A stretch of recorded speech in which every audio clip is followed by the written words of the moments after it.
Hello and welcome to this professional services training for how to submit a remote hands services ticket request. My name is Rob Crockett. I am the Director of Professional Services Delivery. Included in this training, we'll go through our customer kit, which includes the following items: the locations that are entitled for service, how to create a remote hands ticket, which we'll go over what we're talking about here today, what's included in the call opening template and how that's used for entering tickets into the portal, and the skills matrix, which will help you identify what level of technician is needed to perform a certain task. In the call opening template, you have a list of locations that are entitled for remote hand service. Each address is assigned a remote hand site location asset number listed in column I. These location assets are used to identify the contract number associated with the remote hands service. When you identify the location that you want service, for example, here, let's say we want service at 5910 Landbrook Drive in Cleveland, Ohio. The asset number is RHPPT Cleveland. Within the call opening template, we need to fill out each of these fields with the information needed for submitting a ticket. The call opening template serves as a cheat sheet for customers to know what information is required before entering it into the portal. The first three cells are defaulted with customer information. In box 4, you can enter in an internal ticketing number or a reference number. It is only if applicable. In box 5, you have a drop down of all of the asset numbers located in your locations. For this example, we'll select RHPPT Cleveland. Box 6 automatically populates with the address. Box 7 and 8 identify when you want the service from our field technician. Box 7 is your general hours of operations, for example, Monday through Friday, 8 to 5. Requested date and time of service. In our example, let's say we want somebody there next Monday, which would be 10/30/2023 at 10 o'clock a.m. All times are local time.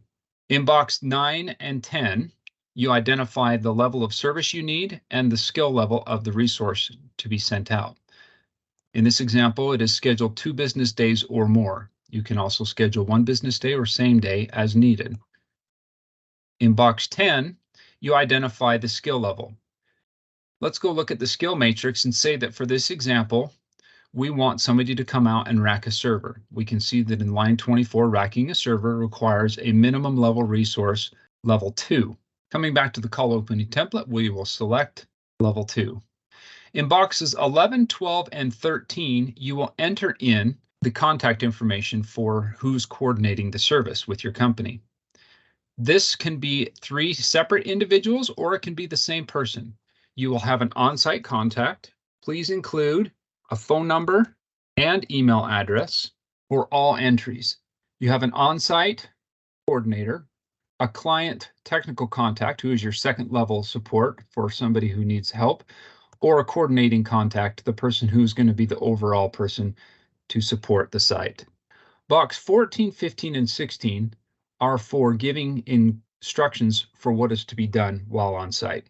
In box 14, you will list if there are any parts or tools that will be there for them to utilize and where they might be. Box 15 is where you'll enter in any required tools that the FE should show up with. All of the engineers do come with a standard toolkit. Specialty tools, such as a multimeter, can be entered in if needed in this area. Box 16 is where you'll give a detailed description of the work to be performed while on site. Please include as much detail here as possible, including serial numbers, room locations, cable matrices, or any other details that they may need. Once you've gathered all the information on the call opening template, you will come over to Central Park. When you log into Central Park, this is your home screen. From the home screen, there are shortcuts for submitting a ticket, currently open tickets, tickets past 7 days open, and tickets past 7 days that are closed. It also includes an escalation process down below, which includes a phone number to call for the US to talk to our dispatchers that are 24/7 staffed, or internationally, same thing, 24/7 staffed. If you want to escalate to a local region service manager, you can click on any area in the map. In this example, since we're putting a service call into Cleveland, Ohio, you can click on this region here in the Ohio Valley and see that Brent Hudson is the region service manager, and you can contact him for escalations as well. That's on the home screen. On the left-hand side, you have tabs that take you through the different sections of Central Park. You have the ticketing hub, where you can view currently open tickets. You can submit a new ticket. You can look at closed tickets. You have an asset hub that lists all of the assets entitled to the service. We will refer to the serial numbers here. You have your contract hub, which allows you to see the different contracts that are associated with a client. In this example, D123696 is our remote hands contract number. I'll show you a little bit more to that in just a moment. And then the user hub allows you to create additional users for accessing Central Park.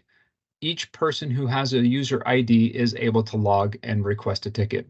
Inside the user hub down below is a contact manager. You can enter contacts, first name, last name, email, and phone number, which will allow them to be in the drop-down menu that I'll show you later on when submitting a ticket. So from the home screen, let's submit a ticket. Click the Submit Ticket button. For remote hand service, the asset numbers listed are considered a hardware ticket. Select Hardware Ticket. From here, you'll identify the serial number that you found on the location call opening template. Begins with RH. RH Cleveland is the asset we're looking for, so you can put also contains Cleveland. Select the box on the left. On the bottom right-hand screen, click Next. And we're going to go through each of these tabs across the top, the details, location, problem, and overview. In the details, you can enter in the contact information as gathered on the call opening template. You can see here we have Robert Crockett listed for all three. If you want to change those, you hit the drop-down menu and you can select another name.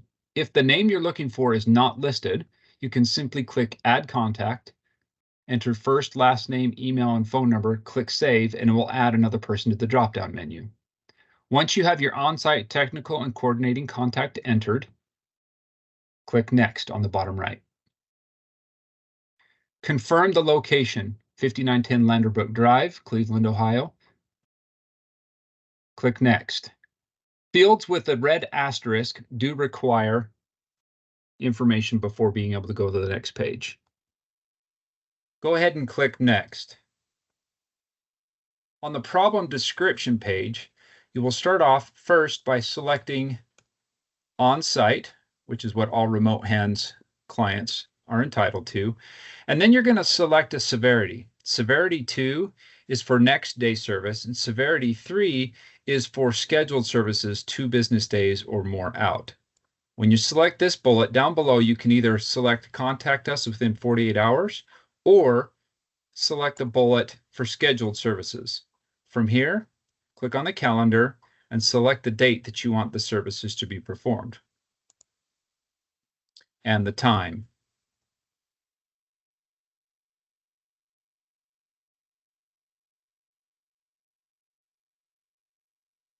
Once you've got that selected, you need to input a reason. Any fields with a red asterisk need to be filled out completely before you can go to the next screen. At this point, you're going to fill in a short description, which does not need to have a lot of detail.